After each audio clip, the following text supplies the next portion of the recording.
Good evening, light bearers. I hope you are having a lovely Valentine's Day.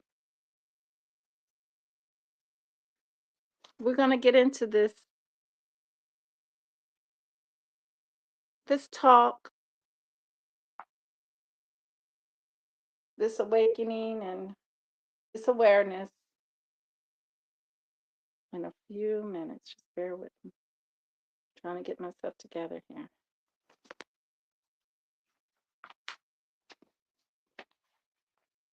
It's just been a while since I used StreamYard. Hey, yes, Wiseman, welcome. Um,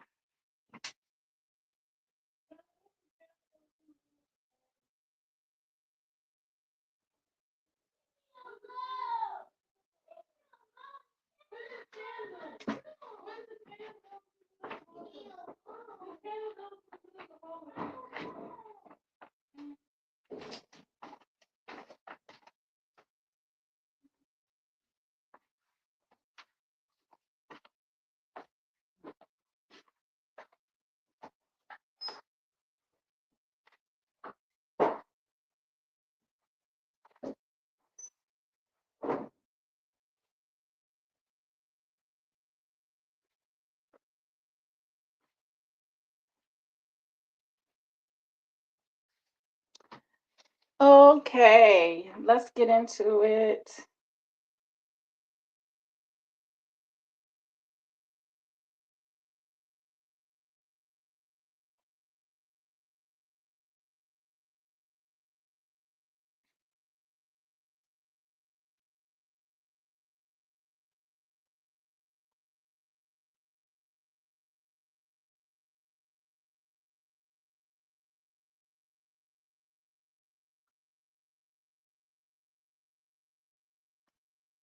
All right, here I go. Humanity was never enslaved by chains first.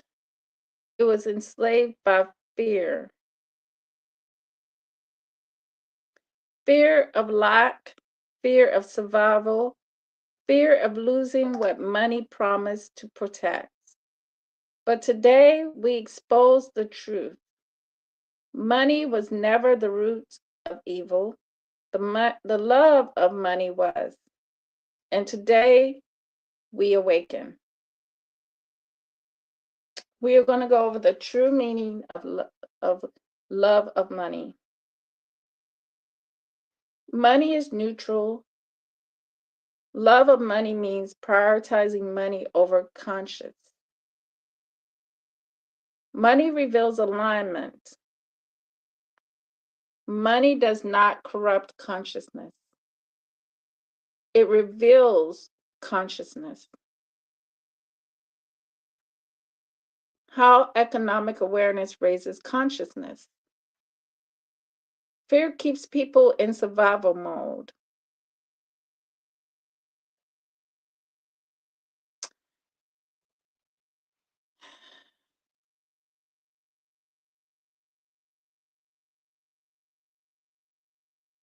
That's an emotion that hinders us, that fear. We don't have to be in survival mode, you know. Awareness frees the mind.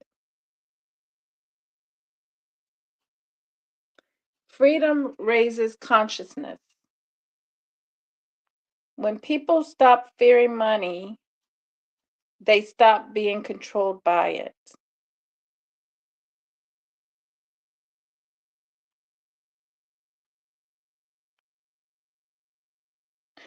Ancient Africa, the origin of knowledge and balance. Egypt, Kemet, contributions. Medicine, mathematics, spiritual philosophy. Mali, Empire, and Timbuktu, universities. Balance between material wealth and spiritual integrity. Africa did not worship money. Africa mastered balance. Black American economic success despite slavery.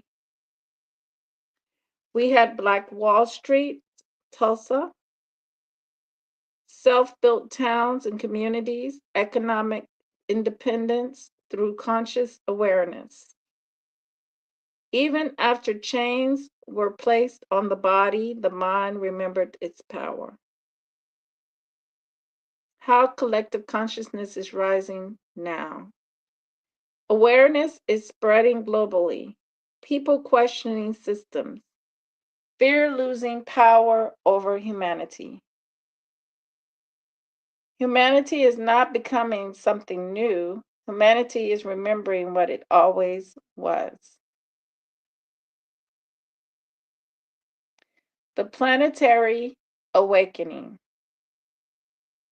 The new neighborhood of consciousness. Humanity evolving psychologically and spiritually, collective awareness expanding.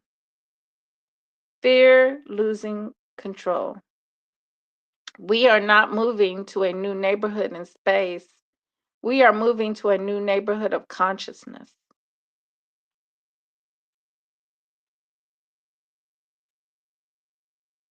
Money was never the master, it was always the test, a test of whether humanity would choose fear or truth, control or conscious, survival or awakening. And how humanity remembers, money returns to its rightful place, not as our God, not as our master, but as our tool. And as consciousness rises, humanity rises with it, we are awake.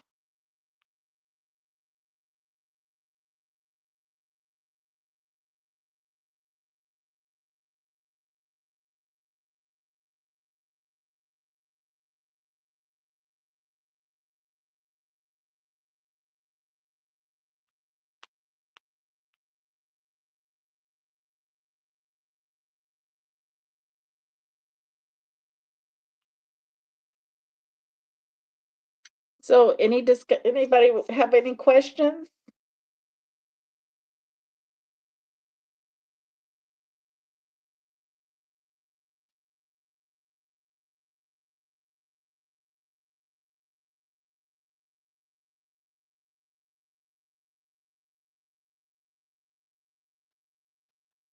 Well, I'm gonna go over, since it's Black History, I'm gonna go through some history,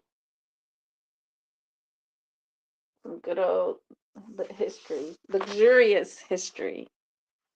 We're gonna go through some luxurious history.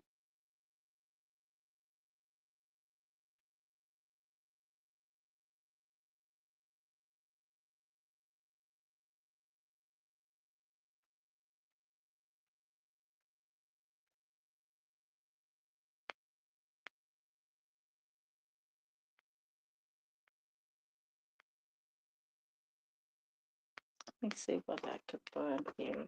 Where is it from?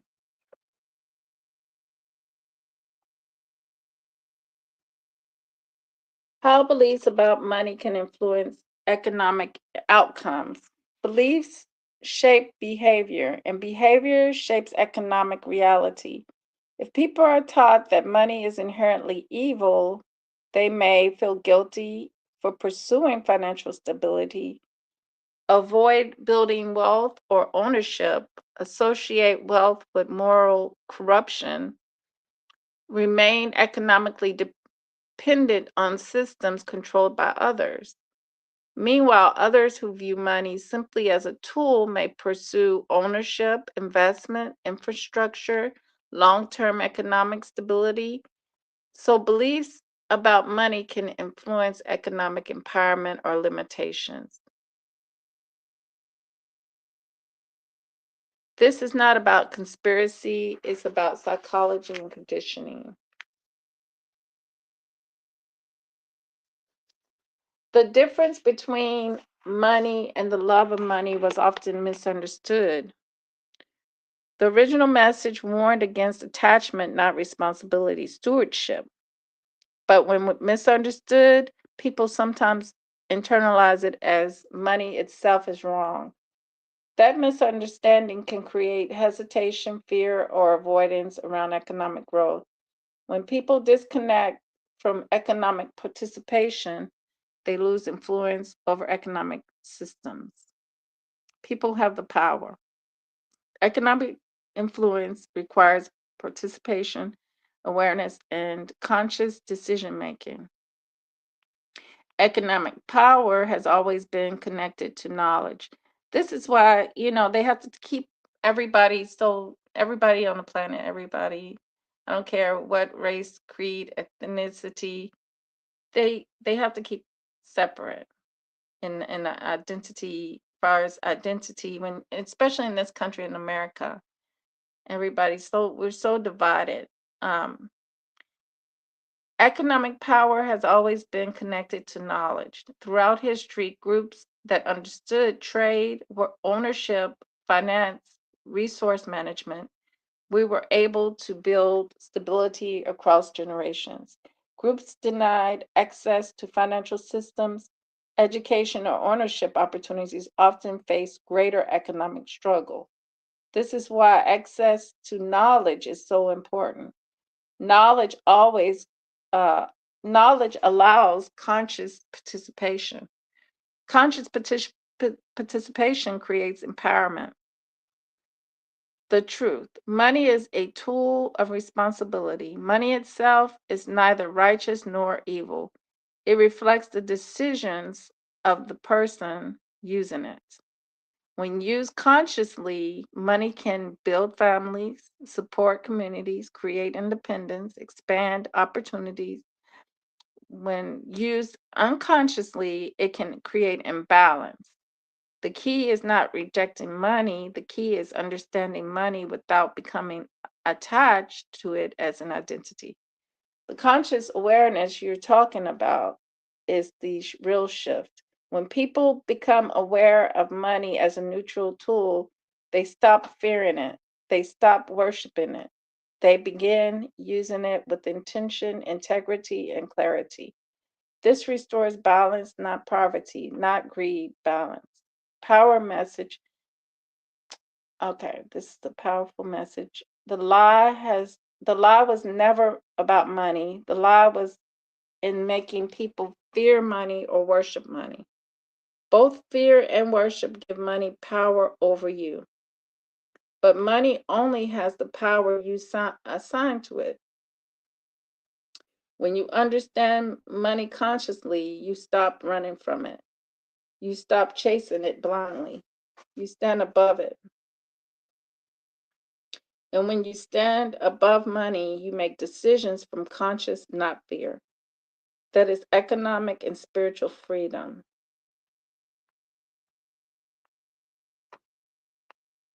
Okay.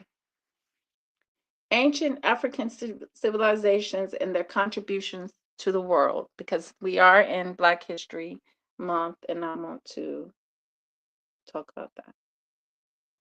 Ancient Kemet, Egypt, located in Africa, was one of the most advanced civilizations on earth. They contribute medicine, surgical tools, medical diagnosis systems, written medical textbooks like the Edwin Smith Papyrus, knowledge of an autonomy and healing. Mathematics, geometry used to build pyramids, measurement systems still foundational today. Architecture, the pyramids among the most precise structures ever built. Engineering techniques still studied. Spiritual philosophy, concepts of balance, ma'at, truth, order, harmony. The idea that moral alignment governs both individual and society. This is evident why this was one of the greatest civilizations ever on the planet. And that is because of their spiritual philosophy. which we greatly lack in these days and times. If any education, that is education, not the not the history of that was created and invented for fragmentation.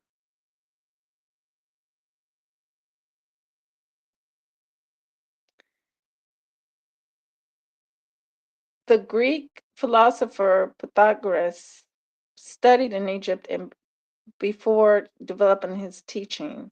Africa was the center of knowledge, not isolated from the world, but foundational to it. And I might add, I want to clear something up. It's not the Africa of today. It's the Africa of a time when the Africa of today did not exist in a time of this Africa that we're talking about now. The Africa we see today is man-made. So because they got in there and they did what they wanted to do and they divided up the countries and divided up the people and put them in this land and that land. That's how they did it. Because so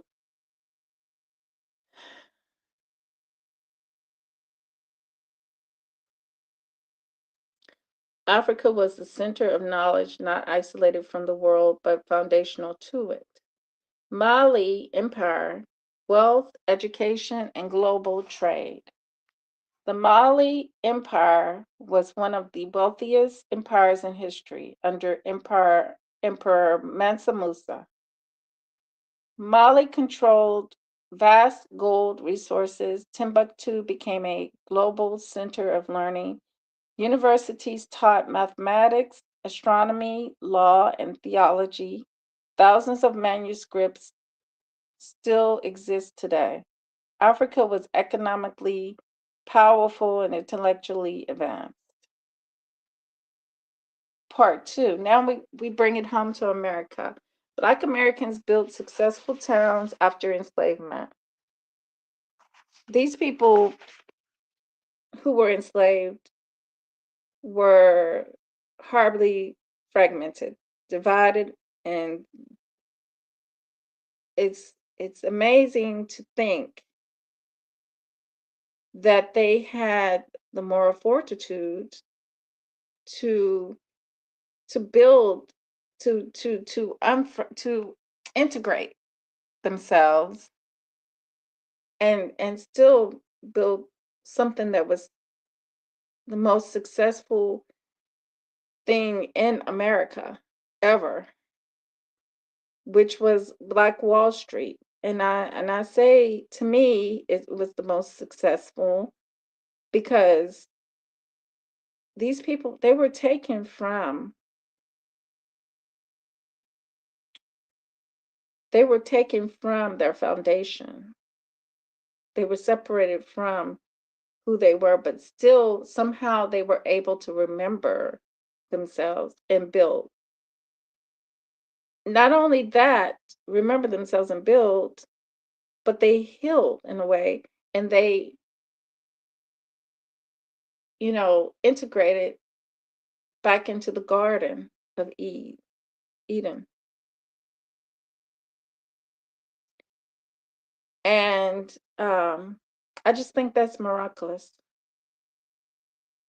Even after slavery ended in 1865, Black Americans built thriving communities. The Greenwood district in Tulsa, Oklahoma became known as Black Wall Street. It had banks, hotels, hospitals, schools, grocery stores, movie theaters, successful businesses owned and operated by Black residents. It was one of the most economically successful Black communities in the U.S. history. This ex this success came despite systematic barriers and discrimination.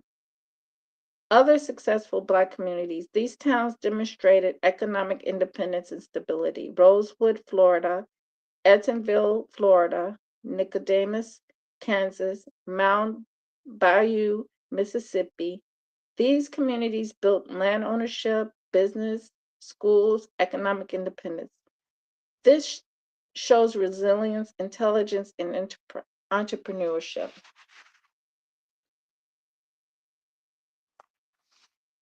The deeper truth success was built through conscious economic participation. Despite enormous systematic barriers, Black communities built wealth through ownership, trade, skill, cooperation, community support. They understood money as a tool, not an identity. This aligns with the spiritual principles you've been expressing, that I've been expressing. Money is most powerful when used consciously, not worshiped unconsciously.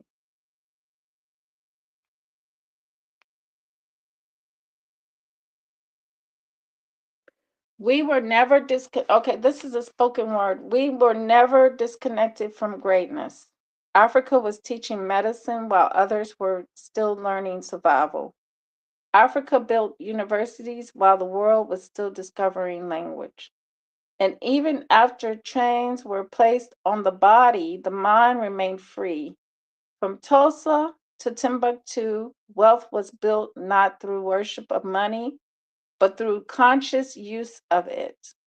Money was never the master, consciousness was. And when consciousness awakens, humanity rises again.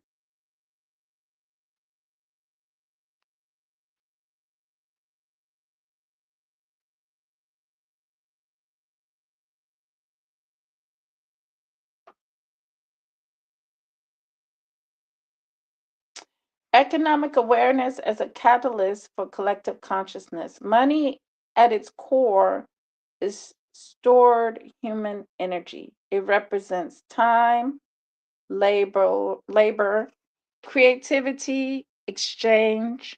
When people are unconscious of how money influences their decision, they operate in survival mode. Survival mode keeps consciousness focused on fear, scarcity, and individual preservation. But now we can see where governments are controlling this. We can see the system intentionally, for example, Cuba. We can see the system intentionally showing its hand. Then we also, on the other hand, we see China coming in and trying to help Cuba, where another system, so we got polar opposites. We got a system that was trying to harm Cuba, and then we got a system that is actually trying to help a system, humanity, which is what our country should be doing.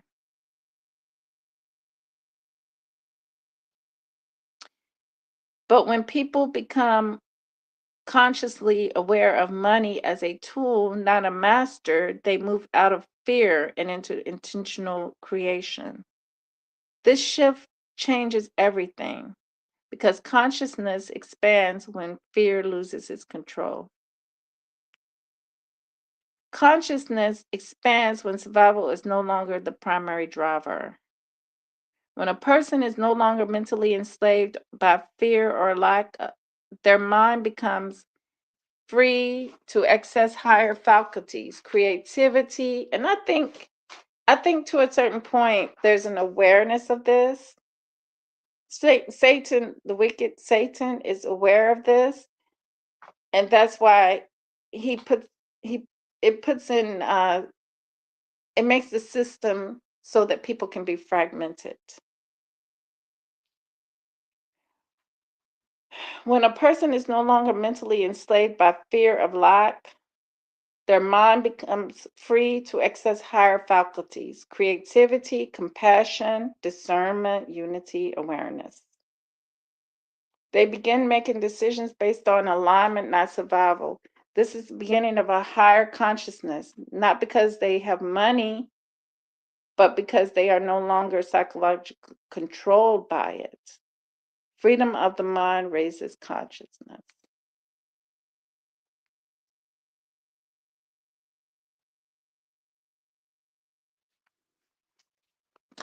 Collective consciousness, the sum of individual consciousness. Humanity shares a collective psychological and emotional field. When individuals awaken to consciousness, awareness may influence the collective field. Fear spreads, but awareness also spreads. When enough individuals begin operating from clarity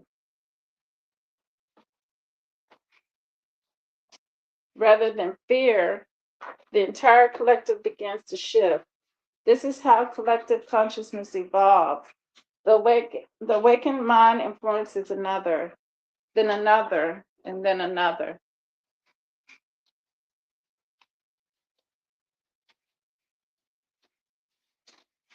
until awareness becomes the dominant frequency.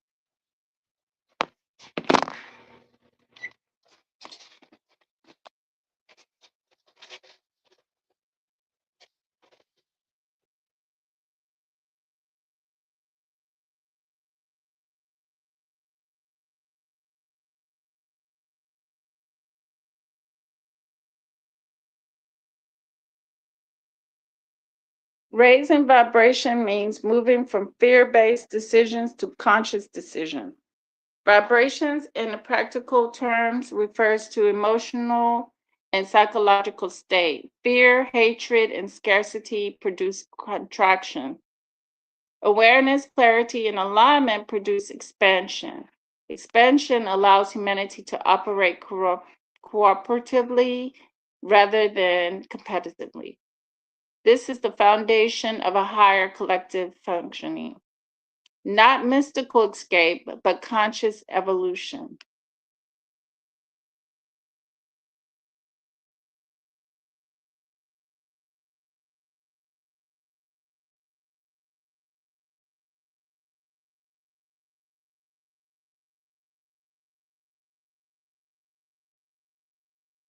Okay, this helps understand the new neighborhood is a shift in human awareness, not physical relocation.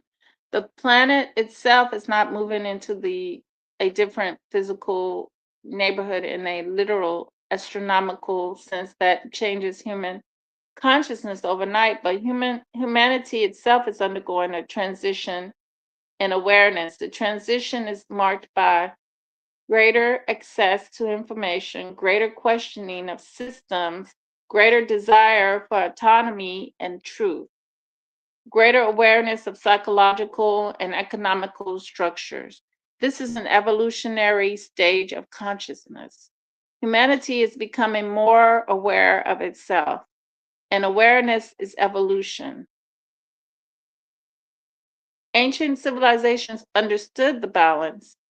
Ancient Africa civilizations taught balance between material wealth and spiritual integrity, physical survival and spiritual awareness, individual growth and collective harmony. What are we learning in school? They did not reject wealth, they used wealth consciously. Are we learning about humanity? Are we learning um, about the self? Are we learning to not be fragmentized?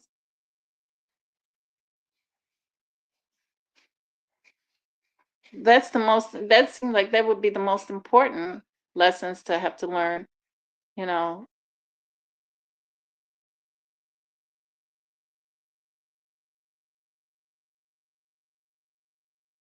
They use wealth consciously without allowing it to control their identity. This balance maintained societal, societal, societal stability and spiritual clarity. The awakening process happening now. As more people understand money consciously, they stop operating in fear. As fear dissolves, clarity increases. As clarity increases, collective consciousness rises. As collective consciousness rises, humanity becomes less controlled by fear-based systems. This is the true system, not destruction, awakening.